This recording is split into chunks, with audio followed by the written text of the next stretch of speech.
بات چلی تو ایک سید کی بات بھی بتا دو. سبحان اللہ. آل رسول کی کیا نسبتیں ہیں, آل رسول کی کیا محبتیں ہیں, آئے میں آپ کو بتا دوں. فضل بن ربیع کہتے ہیں کہ اس وقت کے بادشاہ نے مجھے خصوصی اپنی دربار میں بلایا, فضل بن ربیع, اور مجھ سے بڑے غصے میں تھے, تلوار لہرا رہے تھے بہت زیادہ, اور تلوار کو بار بار ان کی چمک سے میری آنکھیں چندھا رہی تھی. مجھ سے کہنے لگے ایک شخص کے بارے میں حکم ہے, اس کو ابھی گرفتار کر کے لے آ, اور اگر تو گرفتار کر کے نہ لایا تو یہ تلوار تیرے اوپر. میں نے پوچھا وہ کون ہے؟ کہا تم موسیٰ بن جعفر بن علی بن الحسین بن علی ابن ابی طالب کو جانتے ہو, یعنی امام موسیٰ کاظم کو جانتے ہو؟ میں جانتا ہوں. کہا ان کو گرفتار کر کے میرے پاس لاؤ, اور میں نے آج ان کو سزا دینی ہے. اور کوڑے مارنے والوں اور جلادوں کو بلا لیا کہ تیار رہو. یہ کوڑے مارنے والے بھی آ گئے, جلاد بھی آ گئے. میں حضرت امام موسیٰ کاظم کے گھر کی طرف روانہ ہوا. کھجوروں کے پتی بنی ایک معمولی سی جھونپڑی کے دروازے پر پہنچا. وہاں آپ رہائش پذیر تھے. ایک حبشی غلام کھڑا تھا.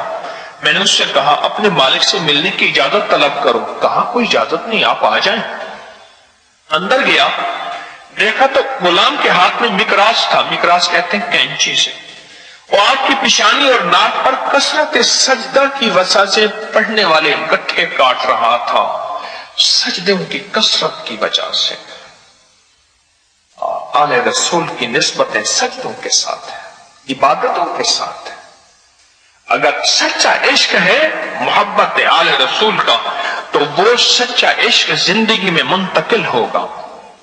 ان کا سچا عشق میں کہ سجدے کی وجہ سے آپ کی پیشانی اور ناک سے جو گوشت تھا وہ مکراس کینچی سے کاٹ رہا ہے غلام. میں نے امام کو سلام عرض کیا. آپ کو خلیفہ یاد فرماتے ہیں.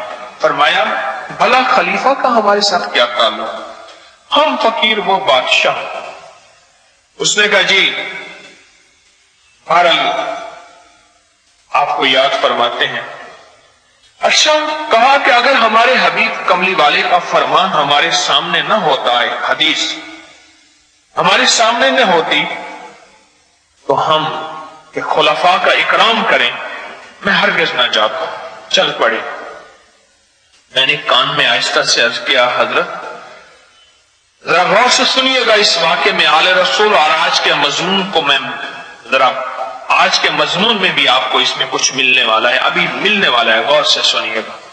میں نے کان میں عرض کیا کہ حضرت بادشاہ آپ کو سزا دینا چاہتا ہے, کوڑے مارنے والے اور جلاد تیار ہیں. میری دل میں محبت تھی آل رسول کی, اور پر بادشاہ کا میں غلام تھا. بادشاہ کی حکومت اور حکم بھی سامنے تھا, اور ادھر آل رسول کی حب اور محبت اور عظمت بھی سامنے تھی. یہ دونوں چیزیں سامنے تھی. اچھا, اور میں اپنے آپ کو ذہنی طور پہ تیار کر لیں کہ آپ سزا دیے جائیں گے. اچھا, فرمایا میرا رب کو وہ نہیں جانتا, دنیا اور آخرت کا مالک ہے,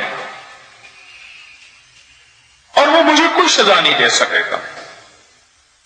فضل بن ربیع کہتے ہیں انہوں نے اپنے ہاتھ کو سر کے ارد گرد 3 مرتبہ گشت دی. یہ میری طرف دیکھیں, ایسے ہاتھ کو سر کے ارد گرد 3 دفعہ گشت دی, جیسے وارنا نہیں کہتے, وارنا, ہاتھ کو وارنا. 3 دفعہ ایسے گردش دی اور اعمال کیے. کچھ دعائیں پڑھی جو میں نہ سن سکا, پڑھی جو میں نہ سن سکا, اور میرے ساتھ چل پڑے. میں دربار کے اندر گیا, آپ باہر کھڑے ہو گئے. اندر گیا تو بادشاہ بے چین تھا. مجھ سے کہا فضل تم حضرت امام موسیٰ کاظم کو لائے ہو رحم اللہ تعالی علیہ, اللہم صلی علی محمد و آل محمد, لائے ہو؟ میں نے کہا جی ہاں میں لایا ہوں. تو فرمایا انہیں اندر لے آؤ۔ بادشاہ نے کہا انہیں تم نے پریشان تو نہیں کیا، تم نے انہیں اذیت تو نہیں دی، تو انہیں کوئی تکلیف تو نہیں دی؟ نہیں۔ اور میں بادشاہ کے رویے پہ حیران کہ ابھی پل بھر میں تھوڑی دیر میں پہلے تو بادشاہ نے جلات کو اور کوڑے مارنے والوں کو پہلے سے تیار رکھا تھا، ابھی کیا ہو گیا؟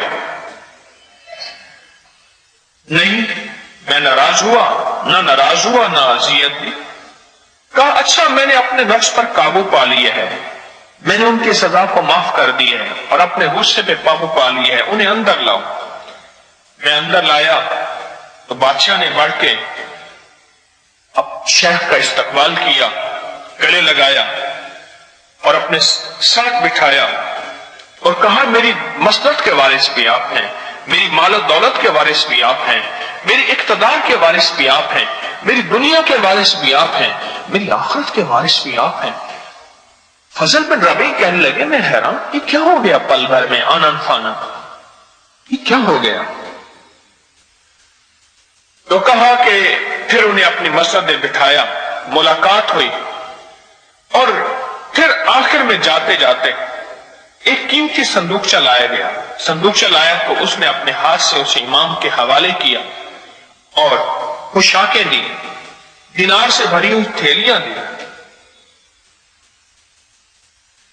اور امام نے فرمایا، شیخ نے فرمایا اگر اشراف نفس کے بغیر ہدیہ لینے کا حکم نہ ہوتا تو میں کبھی وصول نہ کرتا۔ اس میں بھی ایک بڑا راز ہے، یعنی وہ ہدیہ جس میں میرے اندر کی چاہت نہیں تھی، مجھے تو پتا تھا میں جا رہا ہوں، جلاد بھی انتظار میں ہے، کوڑے مارنے والا بھی انتظار میں ہے، میری توقع کے خلاف تھا کہ مجھے اتنا ہدیہ ملے گا۔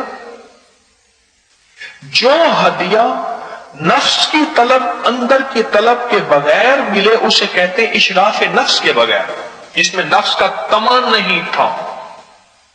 مثلا آپ میرے پاس ہیں، میں پیر ہوں، میں کہوں یہ مرید میرے پاس آ رہا، مال لائے گا، ہدیہ لائے گا، چیزیں لائے گا۔ ایک درویش کے پاس ایک بندہ آیا، ہدیہ لے کے آیا، یہ واقعہ ذہن نشین رکھیے گا۔ آیا، حضرت نے اس سے ہدیہ لیا، فرمایا میں نہیں لیتا، حضرت میرا ہدیہ تو آپ قبول کرتے ہیں ہر دفعہ، کسی کا کرے نہ کرے میرا تو۔